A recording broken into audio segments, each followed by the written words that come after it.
Hello， 大家好啊！我係 Paper Hill。我之前分別開箱過繪圖屏幕 Wacom One 同埋 iPad 呢兩種輕觸式比較入門嘅繪圖工具。有興趣嘅觀眾可以 click 翻呢一條片睇翻我嘅 Wacom One 開箱，同埋呢一條片睇翻我嘅 iPad 開箱。有觀眾 DM 我問我意見，究竟買邊一款好呢？老實講，未有呢兩樣嘢之前呢，我都有呢個問題嘅。而且上網揾嗰啲資料又唔係太多喎。有見及此，我今日專登拍多一條片，簡單就佢哋嘅價錢、功能、質感、延伸性同埋個人使用感受方面去睇一睇，希望幫到大家揾到適合自己嘅工具啦。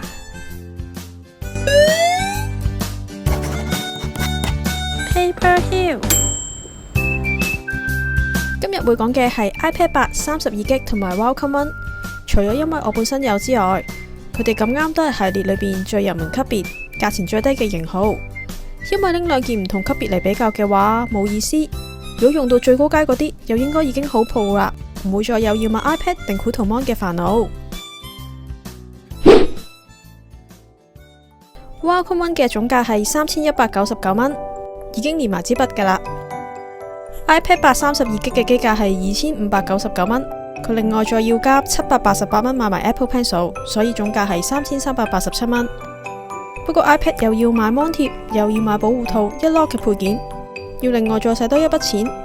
而且呢個係公價，永遠都唔會有特價嘅。至於 Wacom 快畫版，基本上就冇配件再要買，而且有時特價係2000幾蚊嘅啫。所以如果淨係用嚟畫畫咁計嘅話，Wacom 要使嘅費用係低啲嘅。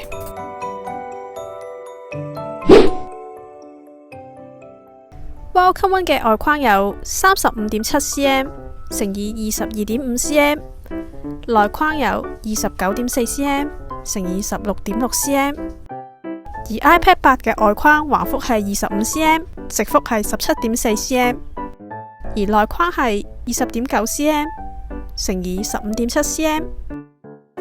再睇下佢開咗軟件嘅實用區域啦，打橫、打直。其實兩者都相差得唔係好遠，因為 iPad 就高啲，而 Wacom One 就長啲。畫質方面，我自己覺得都係差唔多，唔係太差，亦唔係特別好。不過值得講嘅係屏幕質感。Wacom 標榜好似喺紙上面畫畫嘅感覺，質地係冇面得嚟滑嘅，有少少吸手同埋軟度。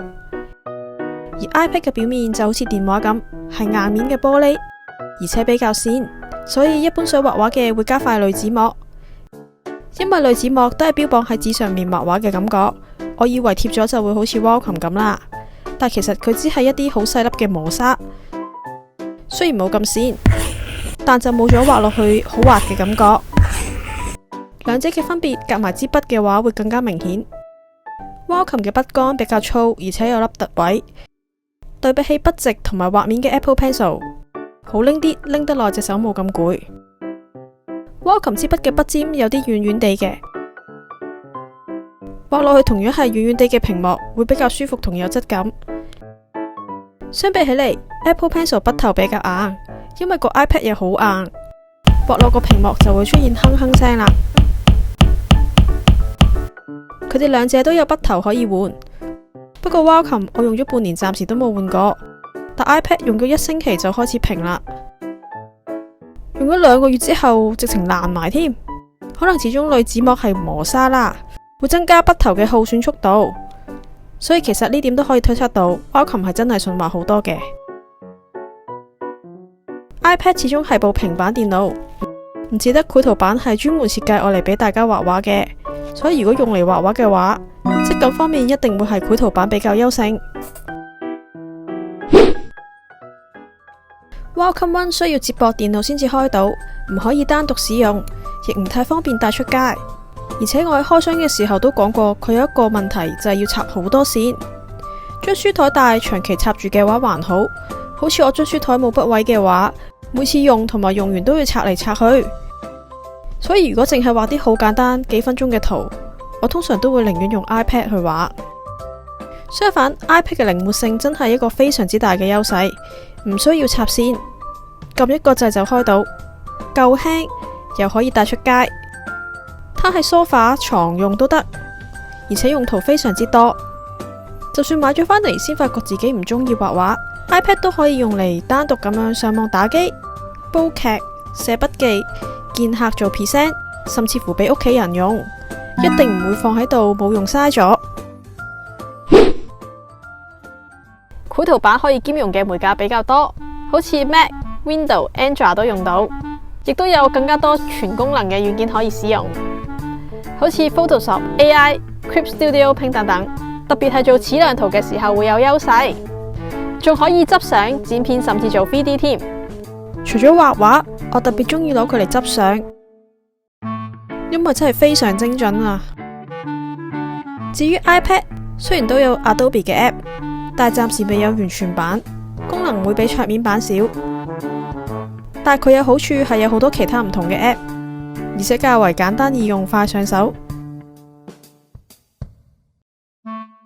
不過通常呢啲 app 壓縮圖片嘅情況會比較嚴重，放 IG、online 上網用都夠嘅，但如果用嚟印刷出版，像素就會偏低啦。所以解釋咗點解咁多人話繪圖板專業啲，設計師同埋創作者多數選擇用繪圖板。仲有一樣嘢要留意返，容量越大嘅 iPad 越貴，或者需要再買 iCloud 嘅儲存量，但圖檔、影片、軟件佔嘅空間通常好大，多都唔夠用。繪圖板嘅圖檔直接儲存響電腦、USB、Hard Disk， 唔會怕有容量嘅限制。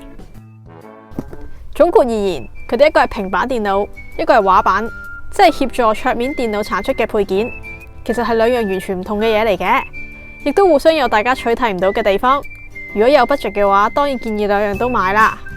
如果只能二揀一，而你又有猶豫嘅話，第一件事我會建議大家親身去試咗先。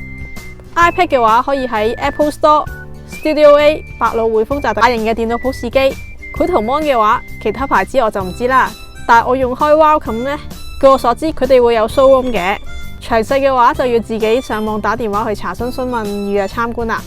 因為喜好呢啲嘢真係好個人，最緊要真係睇下自己嘅感覺是否良好。只要中意嘅話，自然有心機有興趣去畫啦。唔係的話，買完返嚟放咗一邊就嘥晒啲錢啦。